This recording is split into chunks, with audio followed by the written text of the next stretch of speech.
G'day, Dadge here. We're back with another entry in our Casual Gamer series. This is where we cover mostly anything cheap, anything easy to get. It's kind of catchy. It's definitely usually cross-platform. A lot of the stuff we're going to check on here is something that you could usually download on your phone. Just have a good time with. And this here is Small World 2. This is based on a board game, and I actually own the board games. They're downstairs right now in my large shelf of board games. I am a board game fanatic. My wife is too. We love having friends over, having some drink, getting the board games out, and there's just so many interesting board games now that, you know, it's not just Monopoly anymore. There's so many neat indie independent games that are out there now, and it's just so worth it to play. So we're going to jump right into this one as usual, and I'll try and give you a quick rundown on how this works. We're not going to do that. And like I said, this is a casual game. You may not finish it. It's no big deal. This is actually my old game. So we're going to leave that. Alright. Solo. No, I don't want to resume. So, I may just cut that out. I may leave it in. I haven't decided yet. So here we go. We got player 1. And these are all the AIs that are coming in. You could actually turn them into people, or you could choose which one you want to be. Either way, we're just going to play it. And there is microtransactions, but you know what? You're going to get that in a lot of casual games nowadays anyways, so let's jump in. You start out and you get, here you go. You pick your cards, right? And what it is over here, if you look to the right, you get a race, and then each race has an ability, and the abilities are mixed, right? So in the board game, these are just like little cardboard tiles that you lay out and everyone picks. You have, depending on which one it is, you've got to pay money. So you have these little gold chips that you see here, and you start out with 5. So you could pick any race in the beginning, and the objective by the end of the game is to have the most amount of money. We have the Trolls Lair, we have the Tritons. The Tritons can conquer coastal areas easier, so it costs them 1 less when you're attacking a coastal zone. And then you get your commando, so any region with 1 less rate. So that's great. Anything on the coast, basically, we get for free. We're probably going to pick that, but we're going to go. And you can see, as I go down the list, it's putting money, so you have to pay to skip each time. You know, like, yeah, that's kind of shitty. But you know, once you get, after the first turn, you get some territories. It's not a big deal. It's just the dynamic of the game. So, seafaring. It means you can claim water tiles as an actual tile, which you cannot normally. So that, along with the Tritons, is usually a good one as well. And then the wizards, if there's this little icon on the board, you get an extra buck for each one. And then dwarves. Dwarves are certainly not diplomats. I played WoW for a while, so I mean that's kind of like I was always a Warcraft type. I started with Warcraft 1 and 2 in the early 90s, and hell, those might even be on the series one day. I would love to go over those and show anyone who has not actually experienced the original RTSs exactly what they're all about. And I'm not saying Warcraft is the way to go. You know what? I played the early Command and Conquers. Like, there were so many good ones out there. The 90s was just plagued with RTSs. Mostly because I think the graphical fidelity of the time really fit with the RTS. You could have a top-down RTS and it wouldn't be so bad and it wouldn't look so bad because you didn't need as much details. Anyways, just like the magic, anything with a mine gives the dwarves an extra buck, right? Ratmen, they have no benefit. You just get tons of player units. This is your player unit count, and this is player unit count. So you get as many as are here, as are added together. This here, the Dragon Master, allows you to put a dragon token down, and you can't take the tile from this person. And then finally, Orcs. Orcs get an extra coin every time you take someone else's land. So when you steal or pillage land from people, you get extra money. And then Alchemist, you get 2 extra every turn. And you know what? It may not seem like much, but it adds up. But we're going to go ahead and go for Commando Tritons, the Seahorse male hermaphroditic sea monsters. I don't know. I'm not sure what I was going for there. So here we go. Here we got our board, and we're going to start. You can only start on your first turn with a race along the edges. So the first one you take has to be around an edge. So we're going to go ahead, and we're going to start here. Bang. That takes 1 less. If these are native tiles here, so we got to go around and, you know, be awful, just like history has taught us to be, and kick the natives out of our lands. Don't get me wrong, I got nothing against Aboriginal people. I support any type of people. But it's funny. Not the real stuff. This stuff. This is funny, because if you were getting pushed out of your home by giant seahorsemen, I'm pretty sure you'd probably fight back, because they're giant seahorsemen. Anyways, so here we go. And because it's taking us so little to colonize it. Oh, here we go. So there we are. Redeploy your troops. At the end of a turn, you could take your troops and you could kind of bring them all together and you could consolidate. So if you have... I didn't have to spend more than one tile to take a token right now, but if you have extra people, usually you may have to use 2 or 3. But because we're -2, so minus and minus here, we only had to put the minimum of 1 tile. So normally, or if you had someone on your border, let's say there was a bad dude here, and I knew he wanted my land, I could pile 2 or 3 on one. But as soon as you take one off a piece of land, you lose a piece of land. You got to refight for it. So we're going to go ahead and we're going to skip to the next one here. I'm actually a little paranoid. We're, what are we? We're about 6 minutes into the episode. 10 coins. That is an outstanding first go. Really is. I probably should have done this with a little fewer computer players, but it'll give you kind of an idea of what to do here. And then if you don't have enough guys, just what you saw there with the dice, to take over a piece of land, you roll. It's either nothing, 1, 2, or 3.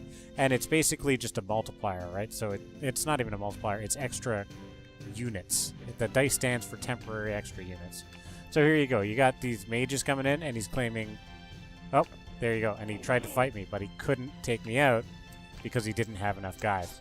So now you see how he stacked 3 people on there, and he's getting it. He got 2 coins per little magic thing here. So the dwarves are coming in, and they are just going to be awful and mess things up. I will bet you money. And nope, didn't get nothing. So here we are. You don't actually get to see, and in the actual game, these little tokens here, your money tokens, are flipped upside down on the table, so no one knows exactly how much money someone has. Oh man, no, I'm losing. Yeah, I'm losing. So because there was only one guy in each of those tiles, those seahorses are gone for good. I can't get those back.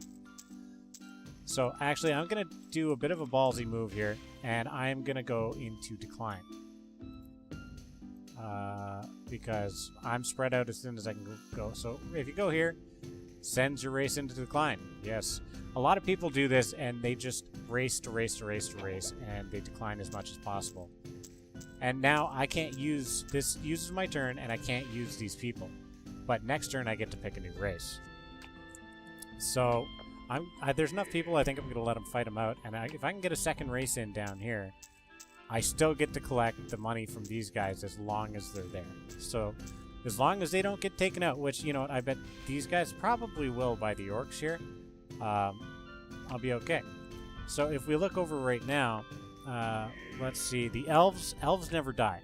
That's a real handy thing about elves. Plus you get forts, which is just it's a fortification. You get, I don't know, you get a couple of them. I'm not sure how many you get. And then we could do ghouls, which don't count, or you could still use them while they're in decline. You could only have one race in decline at a time. What else do we have? We have flying giants. Well, that's terrifying. Why would we have flying giants? What are they going up? Oh, yeah, alright, here's the guy. So there you go. They have 1, 2, 3, 4, 5, and then they got an extra, so they should have 6, I believe, is all they should be running on. Oh, 9. No. How did they get 9? Okay. Ratmen are alright. You get a lot of people. The elves are good because, like I said, you don't actually lose them. No matter how they get taken out, they just go back to your hand. Amazons, they're good. Whenever you're attacking, you get an extra 4 tiles. An extra 4 units just for attacking. But once your turn is done, you have to take them off the board. So you got to be careful with that. Ghouls and swamps. The ghouls stay effective once they're in decline. Well, I don't know. Guys, what do you think we should do? Heroic tokens. That's wealthy Amazons. wish I could find a wealthy Amazon. Wouldn't that be fantastic? I think we're gonna go for elves. And then we're going to... We get 9 elves. That isn't bad. That isn't bad. Where are we going to take for the elves? The nice thing, if you keep wizards in decline, is and you've got all the water, that's 3 extra tiles no one can ever take away from you. I think we're going to come in the bottom. And just take everything we can this way. Then I didn't get it. I don't need to redeploy. I don't have enough people. I didn't put down my fortification, though, which is unfortunate, but I don't need to. This is eventually going to get wiped out. I'm going to lose these tritons around here, I believe. I could let... Really, my best bet is to keep as much alive as possible. Let these guys just duke it out up here, and I think I'll be happiest. Humans with Berserk. Berserk is a fantastic one, because basically it lets you roll your dice before every roll. Because then... Well, hell, you just don't need... You get to decide how many units depending on what you roll. So if I roll a 3, I may only need to use 1 guy to conquer a stack of these guys here, right? So this takes 3. If I have 1 guy and I roll a 3, I have 4. And I would be able to take that with 1 dude. So it's really fantastic. Okay, the dwarves... Where are the dwarves? There, okay. No, too far away. None of my business. The orcs will probably take them out, though. I could see that. No. See, that's the thing, though. He's just kind of floating by with what he's got right now. Oh, he's got the alchemist, so he gets 2 extra coins. That's why he's getting 9. Alright. So he's got 7, and then his ability allows him to have 2 more. So we're going to go ahead and... Yeah, we're just going to take this zone. We're going to do what we need to do. Didn't get it. So, I'm going to move this up here. Actually, no. I'm going to move it down here. And then I'm going to do it here. Because whoever went into decline, the dwarves, are going to have to start again. He's not going to start where he is. So he's either going to start here, here, or here. I can see him coming in here. But sometimes they like to challenge your own. That's why I did the...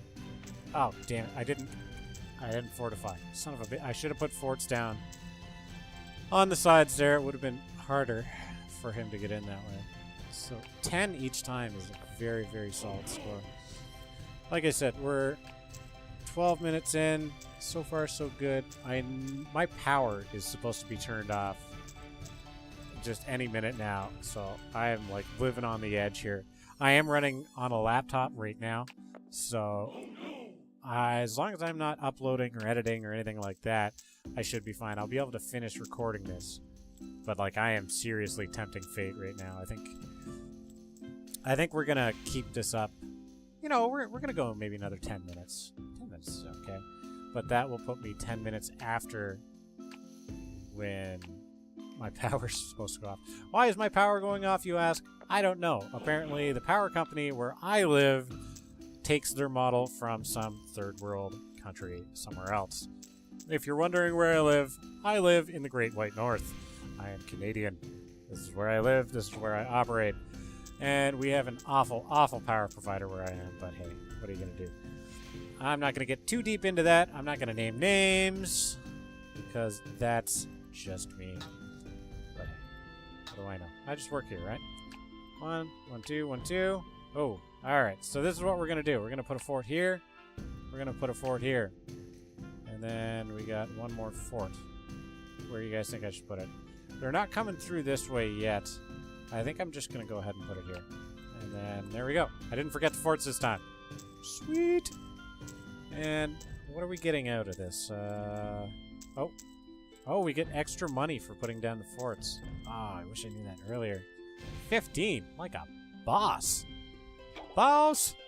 Okay, trolls are in decline. The cool thing about the trolls is those little troll caves that are on them there act just like the forts, but they get to keep them forever and ever because they're dirty trolls. Not internet trolls, real trolls. Troll trolls. Just as bad. Guys, please don't feed the trolls. They're not your friend. They're not here to help you.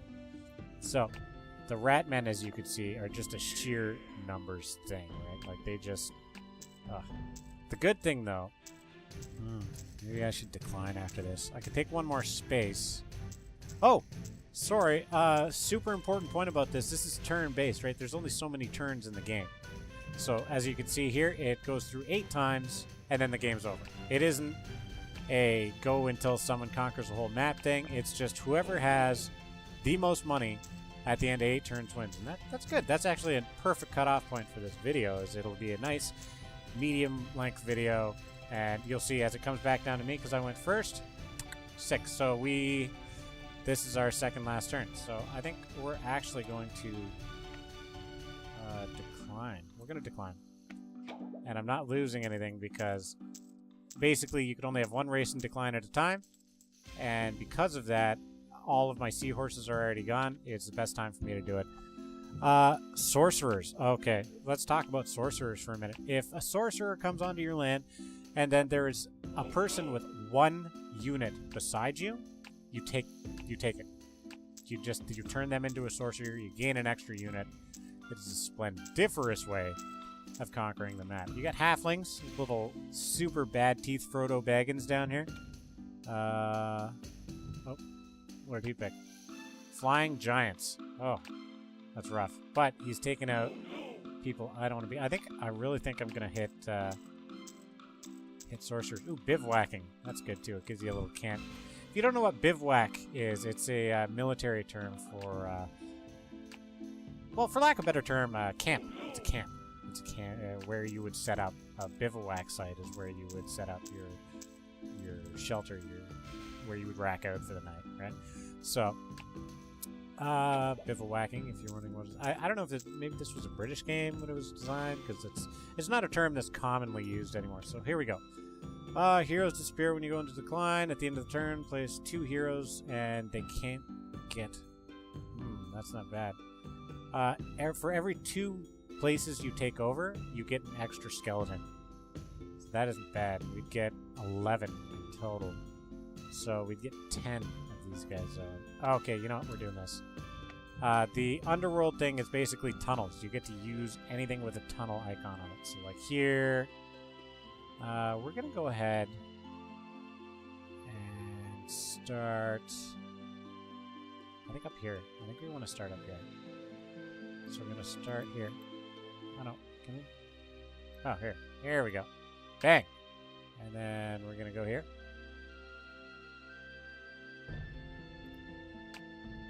And then we're going to go here.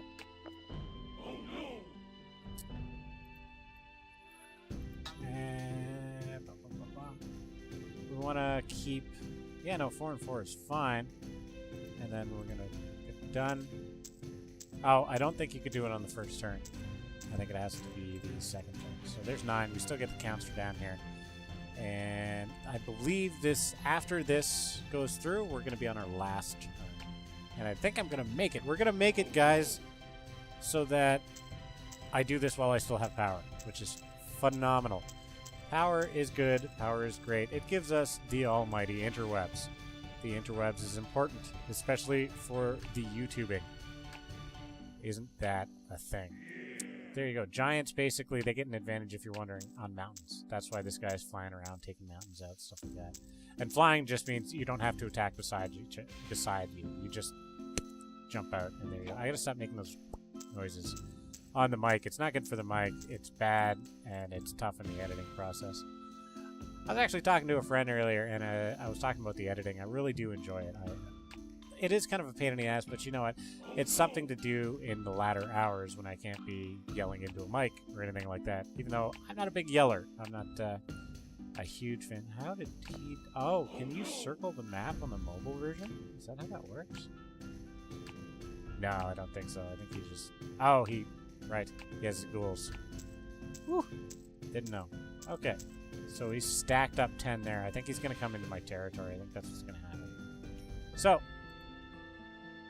Ooh, hey, there we go. You're going to turn...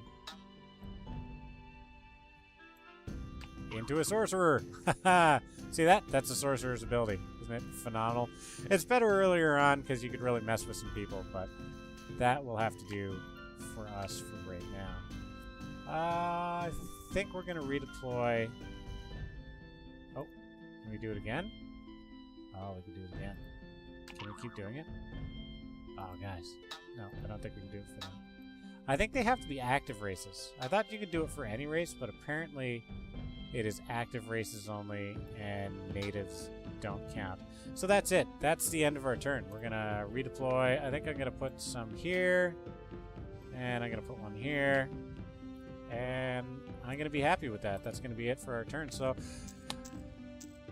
clapping. Clapping's another thing. I got to, like, not clap while I'm recording here, and that would also make me entirely happy. 13 coins, that's a good haul. Honestly, we've been keeping a mean of around 10 per turn coming in. That's really where you want to be. I'm pretty sure if you're getting 10 to 13 and you're pulling it in actively every turn, you're probably going to win the game. It's really the way it is. I mean, if you're doing it in the actual board game, you're pretty good. This is you know what? It stays very true to the board game. I mean, like every board game incarnation on a computer, on a mobile platform, anything like that, you get a little sad because it heavily enforces rules. And I know sometimes there's rules that you see in a board game and you're like, that's stupid, I'm not doing that. Which is fine. I totally support that. I think board games should be played so that you enjoy them. And that's one of the great things about board games, right? And it's like the Monopoly rules, right? Do you pay the taxes in the middle, then the first guy on free parking gets them? Oh, there it is. My power is out. Damn. All right. Well, like I said, I'm on battery. I am unaffected. And we're just seeing how this is going to come down. And they're 6 minutes late on the power out. So, I mean, that ain't so bad. It's only going to be down for an hour. After this is done... And considering we're at the end of the episode, it's not going to burn through my battery too bad. So here we go. Here's our winning. Where are we? Come on, come on, come on, come on, come on. Up, up, up. What? Son of a bitch. Here you go. And if I had had my in decline race for one extra, second place. Isn't that a thing? Okay, guys, thanks for coming out. This is our Casual Gamer series. This is stuff cross-platform. I know this is definitely on iOS. You can get it on your iPhone, your iPad. I know it is on Steam, and I would assume it's on Android, Windows Phone, and, well, don't count on BlackBerry OS. I think they're even migrating over to Android for sure. But that's it, guys. That's Small World 2. If you watched it and you thought, hey, I'm really interested in how the board game is, find the board game. If you can't find it at your local game store, find it online, order it up. It is absolutely a fantastic game. It's like Risk, but a lot more cartoony, a lot livelier, a lot more fun. Right? Even though I got time for Risk too, but it involves a lot of drinking, some family, and a whole lot of swearing. So, guys, thanks for coming out. If you got any more board games, any sort of things that have been, you know, changed over from board game to computer game to mobile game, and you want me to cover it, just leave a comment down below. I'll definitely look into it. And you know what? I'm doing this so you guys can find some games that you might like, and I would love to see some new stuff that I haven't seen yet. So if you liked it, hit that like button. Check out, sub the channel if you want to see the stuff that comes out every day. And other than that, just thank you guys so much for coming out, and I hope to see you guys on the next video. Till next time, ciao.